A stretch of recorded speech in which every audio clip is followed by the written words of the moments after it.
টিআইসিটির দ্বিতীয় অধ্যায় data communication ও computer network. এই অধ্যায়ের আজকের প্রথম ক্লাসে আমরা জানব কমিউনিকেশন বা যোগাযোগ কিভাবে সংঘটিত হয়। দেখেন, এক সময় আমরা যখন মোবাইল ফোন ছিল না, তখন আমরা একে অপরের সাথে অনেকভাবে যোগাযোগ করেছি। কাউকে চিঠির দ্বারা, অথবা কোনো ব্যক্তিকে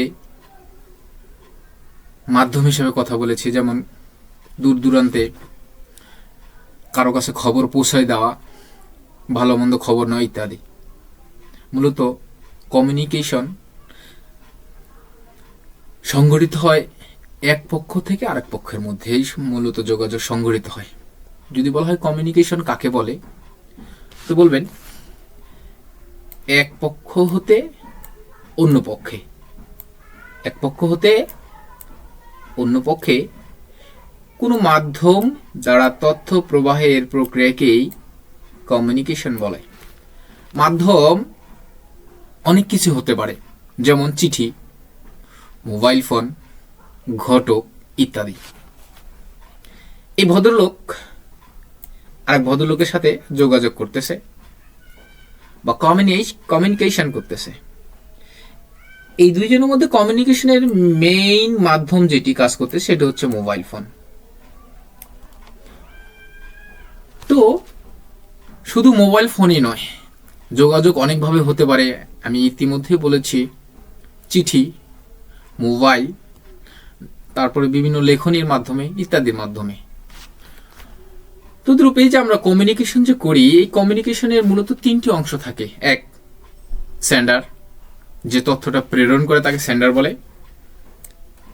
দুই, যে গ্রহণ করে তথ্যটা তাকে বলা গ্রহণকারী বা রিসিভার। আর এখানে তৃতীয় ব্যক্তি কাজ করে, যেটা হলো মিডিয়া বা মাধ্যম। এক মা তার সন্তানকে উপদেশ দিচ্ছে যে, বাবু, খারাপ কাজ কখনোই করা যাবে না, বড়দেরকে সালাম দিতে হবে ইত্যাদি। এখানে মা যে ছেলেকে উপদেশ দিচ্ছে, মা হচ্ছে সেন্ডার বা প্রেরণকারী। সন্তান মনোযোগ সহকারে তার উপদেশগুলো শুনছে, সেটা হচ্ছে গ্রহণকারী বা রিসিভার। এই মা ও সন্তানের মধ্যে যে মাধ্যম কাজ করতে, সেটা হচ্ছে বাতাস। তদ্রূপ এখানে যদি দেখি, কাস্টমার কেয়ার থেকে একজন ব্যক্তিকে কল দেওয়া হয়েছে, দুইজনের মধ্যে কথা চলছে। এখানে মাধ্যম হিসেবে কাজ করছে মোবাইল ফোন।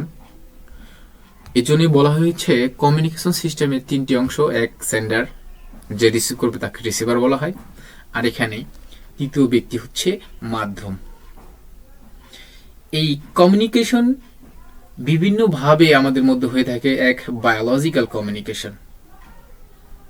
বায়োলজিক্যাল কমিউনিকেশন সংঘটিত হয় জীবদেহের অঙ্গ প্রত্যঙ্গের মাধ্যমে।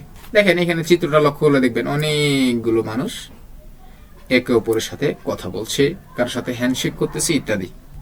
তো মূলত তাদের এই যে অঙ্গ প্রত্যঙ্গ, হাত বা কান, চোখ ইত্যাদি দ্বারা যে যোগাযোগ সংঘটিত হচ্ছে, সেটা হচ্ছে বায়োলজিক্যাল কমিউনিকেশন।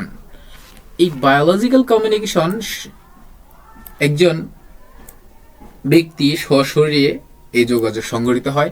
আর গ্রাফিক্যাল কমিউনিকেশন কোনো লেখনীর মাধ্যমে যে যোগাযোগ সংঘটিত হয়। যেমন ধরেন, আমি লিখলাম আই লাভ ইউ, আমি তোমাকে ভালোবাসি। এই যে আই লাভ ইউ, এই লেখাটা মূলত কোনো গ্রাফের মাধ্যমে যোগাযোগ সংঘটিত হয়েছে। তদ্রূপ আগের যুগে যে আমরা চিঠি দিতাম, এই চিঠিটাও এক প্রকার গ্রাফিক্স কমিউনিকেশন ছিল। চিঠির উত্তর দেওয়া হলো গ্রাফিক্স কমিউনিকেশন। আমি যাকে চিঠি দিতাম, তা আমি হলাম প্রেরণকারী। যে গ্রহণ করতো তাকে বলা হয় গ্রহণকারী। এখানে মাধ্যম অনেকে হতে ছিল। কোনো ব্যক্তির দ্বারা চিঠিটা পাঠাতাম, ব্যক্তি সেখানে মাধ্যম, অথবা ডাকযোগে পাঠালে ডাকযোগ মাধ্যম ইত্যাদি। 3 নাম্বার, টেলিকমিউনিকেশন। মূলত টেলিফোন সংযোগ ব্যবহার করে যে যোগাযোগ সংঘটিত হয়, সেটাকে টেলিকমিউনিকেশন বলা হয়।